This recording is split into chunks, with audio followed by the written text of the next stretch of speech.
Moi aussi, l'aboutissement. C'est aussi une partie. Ouais, j'ai un petit bout de cette médaille et puis je l'ai vécu pleinement, c'est-à-dire avec énormément d'émotions. Enfin, je veux dire, je crois que. D'ailleurs, là, je ne vais pas pouvoir te décrire ce qu'on vit quand on décroche une médaille d'or au JO. C'est indescriptible. Je l'ai dans les tripes, là, quand je t'en parle, j'ai les poils comme ça.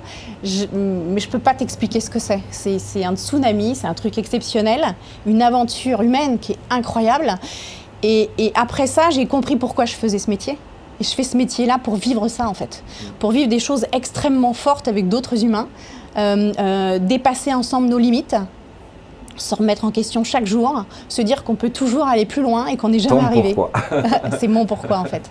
Ouais. C'est quelque chose que j'ai mis en avant sur mon discours d'introduction sur le séminaire.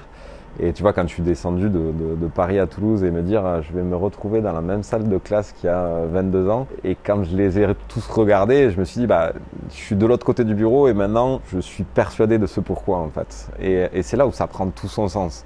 Alors c'est a posteriori bien évidemment, mais c'est effectivement des moments de ta carrière où tu t'extrais un tout petit peu, où tu as cette fameuse métaposition et où tu te dis waouh! Je vis d'une passion et à travers une passion. Et ça, on a la chance de le vivre. Et il faut aussi, et je pousse souvent les élèves du Mastermind à vraiment creuser sur cette question essentielle de pourquoi ils font ça, leur pourquoi profond. Et tout au long du séminaire, puisque tu interviens aussi sur la formation du Mastermind, quand on a travaillé sur le développement, sur les premiers modules, les premiers zooms de développement perso, c'est aussi arriver à détecter cette zone de génie. Donc, quelle est ta zone de génie? Bon, je pense que tu as déjà donné beaucoup d'éléments de réponse. Ma zone de génie, elle est vraiment dans ma sensibilité, dans mon intuition. Je fais énormément confiance à ce que je perçois chez les autres et j'ai cette espèce de faculté naturelle de percevoir ce qui n'est pas dit. Et c'est là qu'il faut aller travailler, en fait. Et moi, mon job, c'est vraiment d'attraper tout ça et de le remettre dans le champ et d'en faire quelque chose. Et en plus de ça, tu as les outils pour pouvoir le faire. Et bien sûr, en plus, j'ai des outils qui vont derrière me permettre d'aller le travailler, en fait. Ok. On enchaîne sur le ProcessCom parce que c'est ces fameux outils. On entend souvent parler de différents types de méthodologies. Toi, une sur laquelle tu t'appuies, tu aimes t'appuyer, c'est le ProcessCom. Ça correspond à quoi? C'est un outil de profil de personnalité. Et ce que j'aime, moi, dans celui-là, c'est qu'il est évolutif.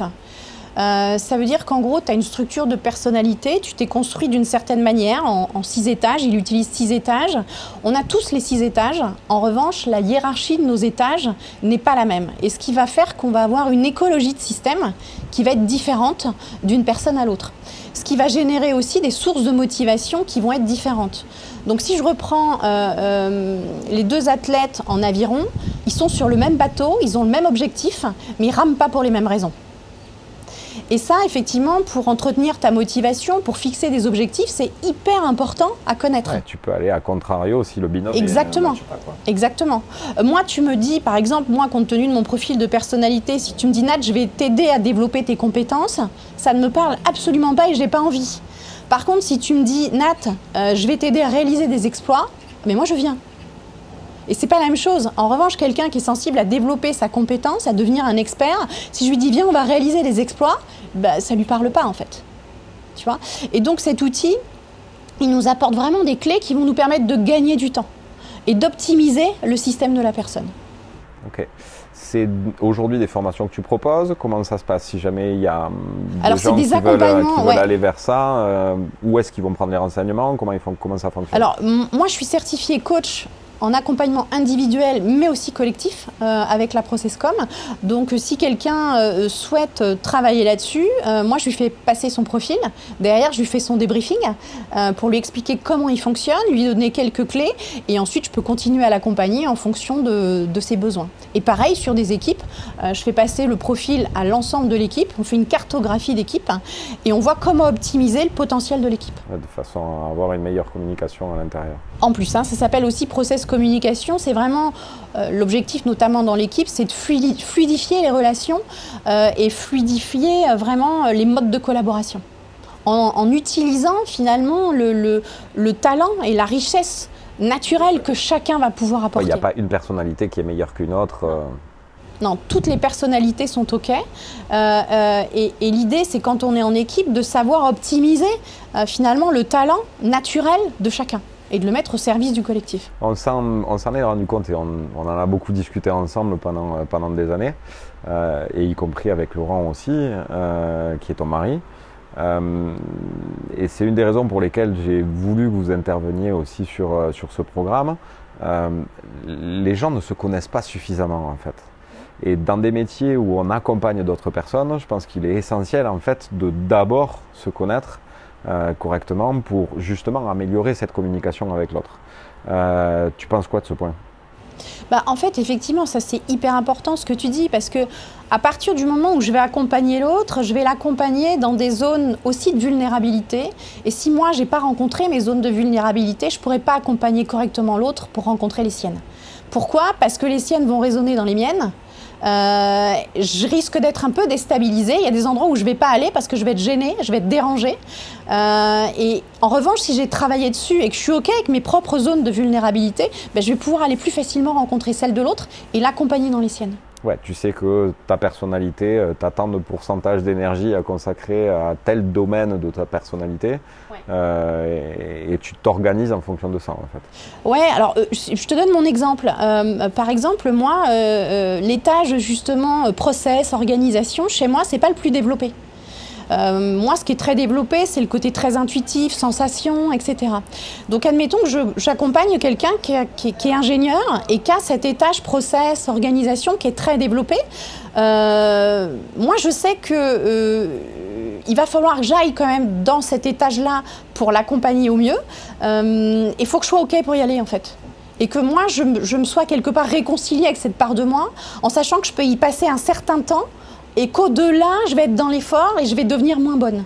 Donc je m'organise aussi en conséquence. Ça veut dire que dans une journée où peut-être je vais faire 3 ou 4 coachings, dans l'idéal, il ne faut pas que j'accompagne 3 ou 4 personnes qui ont exactement le même profil et qui seraient complètement à l'opposé du mien. Sinon, à un moment donné, je vais passer en effort. Ouais, tu puisses de l'énergie. Donc c'est aussi à moi de me créer les bonnes conditions pour être complètement disponible pour mes clients et être dans ma pleine performance en fait. Qu'est-ce qui fait qu'aujourd'hui, pour toi, ça marche? Ça marche parce que tu as trouvé ce bon compromis entre ta vie de maman, ta vie de femme, ta vie de chef d'entreprise. Tu vois, c'est ce que je veux venir creuser, c'est essayer que tu partages avec nos auditeurs ton organisation au quotidien. Tu vois?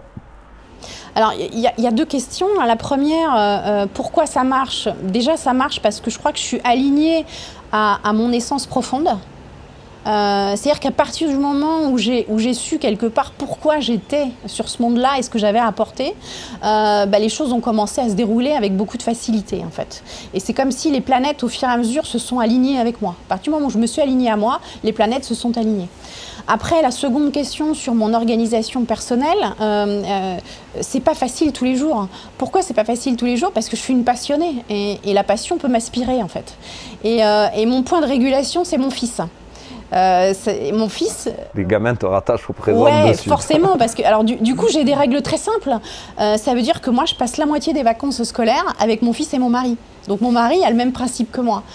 Et ça nous oblige à nous arrêter. Et quand on est en famille et en vacances, on coupe. En fait. Alors, bien sûr, parfois il y a des compétitions hyper importantes pendant les JO, par exemple, t'es pas en vacances en fait, tu t'occupes du sportif que tu accompagnes. Mais voilà, c'est en se fixant des règles, quelques garde-fous ça nous permet de rester dans un bon équilibre en fait. Surtout qu'en plus de ça, vous travaillez dans le même endroit. On travaille dans le même endroit, ouais. Après, ce qui est important aussi, notamment quand on fait mon métier, c'est d'avoir un lieu de supervision. La supervision est essentielle, donc finalement j'ai mon propre coach et moi j'aime bien travailler en groupe, donc je suis dans un groupe de supervision, on se réunit tous les 2 mois à peu près et on fait le point sur où on en est en fait et comment on va. Et si je vais pas bien, je le verbalise et je régule.